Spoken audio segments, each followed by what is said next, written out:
Morning, welcome back to my ঘরের মেয়ে channel. সবাই কেমন আছেন? আশা করি সবাই খুব ভালো আছেন, আর আমিও খুব ভালো আছি। সকাল সকাল ব্লগটা শুরু করলাম। একদম ফার্স্ট সকালে উঠেই দেখি যে প্রচণ্ড পরিমাণে বাইরে কুয়াশা দিয়েছে। এখন কিন্তু চৈত্র মাসের প্রায় 8-9 তারিখ এরকম, আমার ঠিক ডেটটা মনে নেই, তো এইরকমই তারিখ হবে। আজকে এত পরিমাণে বাইরে কুয়াশা দিয়েছে, সেই জন্য আবার আমাকে জ্যাকেট পরতে হয়েছে, প্রচণ্ড শীত লাগছিল। তো হাতের সামনেই এই জ্যাকেটটা ছিল, এটা পরে নিয়েছিলাম, আর ওড়নাটা কানে বেঁধে নিয়েছিলাম, নইলে আমার প্রচণ্ড ঠান্ডা লেগে যেতে পারে। তো সকালবেলা এদিকে সকালের টুকটাক কাজকর্ম সেরে বিছানা টিছানা গোছ করে ব্রাশ করে তারপরে সকালে যে ড্রাই ফ্রুটসগুলো রেগুলার খেয়ে থাকি, তো সেইগুলো খেয়ে নিলাম। বাদাম, তারপরে ছোলা, খেজুর, কাজু বাদাম, আমন্ড, এরকম কিশমিশ যে কটা ছিল সব খেয়ে নিলাম। আর এই যে এইদিকে দেখেছেন বাইরের ওয়েদারটা, মনে হচ্ছে যেমন প্রপার এখন শীতকাল, কিন্তু এখন চৈত্র মাসের প্রায় 8-9 তারিখ, তো এখন শীত ছিলই না। হঠাৎ করে দেখছি আজকে এত কুয়াশা, আর বেশ ঠান্ডা ঠান্ডাও লাগছিল। তারপরে সকালে পড়াতে বসে পড়েছিলাম। পড়ানো হয়ে যাবার পর এদিকে মুড়ি দিয়ে খাওয়ার জন্য গরম গরম আলুর পকোড়া করে নিয়েছিলাম। এগুলো কিন্তু পেঁয়াজি নয়, যেমন পেঁয়াজ কেটে বেসন দিয়ে লঙ্কা গুঁড়ো, হলুদ গুঁড়ো, জিরে গুঁড়ো দিয়ে করে, ওই রকম আমি সরু সরু করে আলু কেটে করেছি। আমার পেঁয়াজির থেকেও না এই আলুর পকোড়াগুলো দিয়ে মুড়ি খেতে আরও বেশি ভালো লাগে। অনেকের পেঁয়াজি দিয়ে ভালো লাগে, কিন্তু আমার পেঁয়াজি দিয়ে অতটা ভালো লাগে না। তো আজকে আমার পছন্দ মতো এরকম আলু দিয়ে করলাম, আর গরম গরম হওয়ার পর বেশ কয়েক কটা আমি খেয়েও নিয়েছি। তো এইদিকে তারপরে মুড়ি টুড়ি খেয়ে নিয়েছিলাম।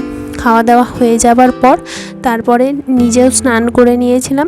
যেহেতু স্নান করা হয়েই গেছে, তো ভাবলাম ঠাকুর পুজোটা করে দিই। ওইদিকে মা রান্নাবান্নার জোগাড়, রান্নাবান্নার সব চাপিয়ে দিয়েছে, আর এদিকে ঠাকুর পুজোর কাজটা আমি করে নিলে দুদিকেই কাজ সামলা হয়ে যাবে।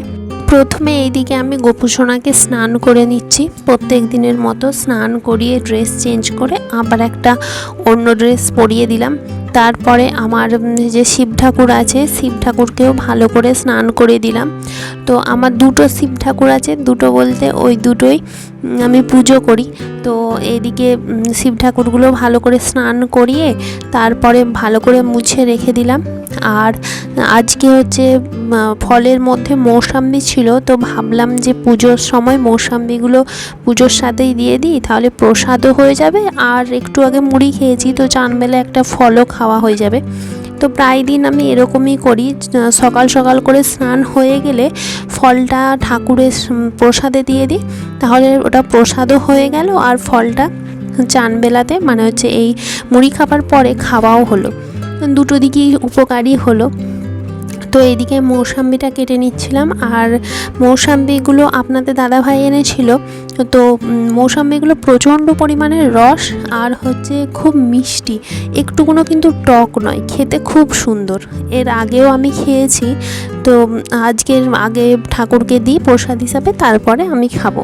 এদিকে মৌসাম্বিগুলো কেটে থালাতে একটা একটা করে সাজিয়ে নিচ্ছিলাম, আর তার উপর মিষ্টি হিসাবে নকুলদানা তো আছে, প্রত্যেকটাতে একটা একটা করে নকুলদানা দিয়ে তার মধ্যে একটা করে তুলসী পত্র দিয়ে দিলাম। নারায়ণ সেবাতে তুলসী পত্র না দিলে তো আর হয় না, তো তুলসী পত্র দিয়ে দিলাম, দিয়ে মন ভরে ভক্তি ভরে পুজো করে নিলাম। সেই সময় আর ক্যামেরা চালু করে রাখিনি। তো এইদিকে আমার পুজো আজা হয়ে যাওয়ার পর তারপরে ঠাকুরের যে প্রসাদ, কর্পূর যে প্রসাদ নিয়ে নিলাম। নিয়ে নেওয়া হয়ে যাবার পর আমিও ফলটা খেয়ে নিলাম। ওইদিকে বাবাও ছিল, বাবাকেও প্রসাদ হিসাবে দিয়েছিলাম। আর তারপরে একটু রান্নাশালার দিকে গিয়েছিলাম, দেখলাম যে মা রান্না বান্না করছে, তো ব্যস্ত ছিল, সেই জন্য আমি একটু ছাতুর ঝালটা নাড়ছিলাম।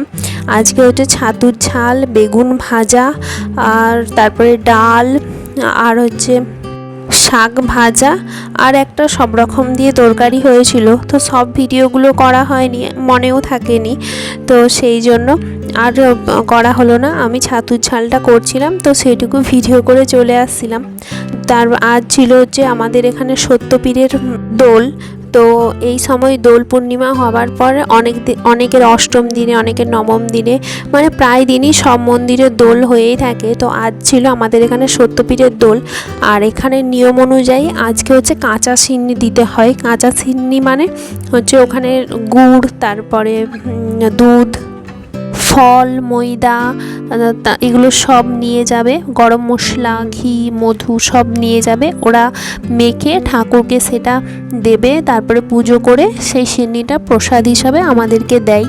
নারকেল কোড়া সব দেয়া আছে। আর এত টেস্টি হয় না এই সিন্নিটা, মানে ঠাকুরের প্রসাদ তো যেমনভাবেই মেখে দিই, ওরা অনেকজনের তো অনেক বাড়ির, তো ওরা যেমন তেমন করে মানে ঝাউ করে মেখে ঠাকুরের কাছে ধরে দেয়, তারপরে পুজো হয়। আর এটাই কিন্তু খেতে খুবই সুস্বাদু হয়। তো এদিকে আমি সিন্নি নিয়ে নিলাম বাটি ভর্তি করে, কেননা সিন্নি খেতে আমার প্রচণ্ড ভালো লাগে। যখনই বড় ঠাকুরের পুজো হয় শনিবারকে শনিবার, মা যখন সিন্নি আনে আমাকে আর বাবাকে বেশি করে দেয়, কেননা আমরা সিন্নি খেতে পছন্দ করি।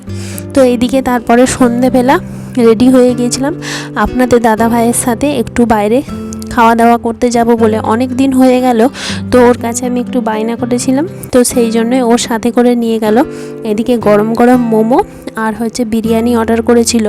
তো আমি এদিকে একটা মোমো খেয়ে দেখছিলাম, অসাধারণ মোমোগুলো খেতে লাগছিল। আর এদিকে বিরিয়ানিও ছিল। তো বিরিয়ানি খাওয়া হয়ে যাওয়ার পর, মোমো খাওয়া হয়ে যাওয়ার পর আমার হচ্ছিল না, আমি আবার এক প্লেট অর্ডার করতে বলেছিলাম। তো সেইটা আর ভিডিও ফুটেজ নেওয়া হয়নি। মোমোগুলো এত টেস্টি ছিল না, পুরো একদম পুর ভর্তি ছিল। তো এইদিকে আমি তো খুব এনজয় করে খেলাম। রাত্রেবেলা বাড়ি এসে আর কিছু খেতেই পারলাম না। তো চলুন আজকের ভ্লগটা এখানেই শেষ করলাম।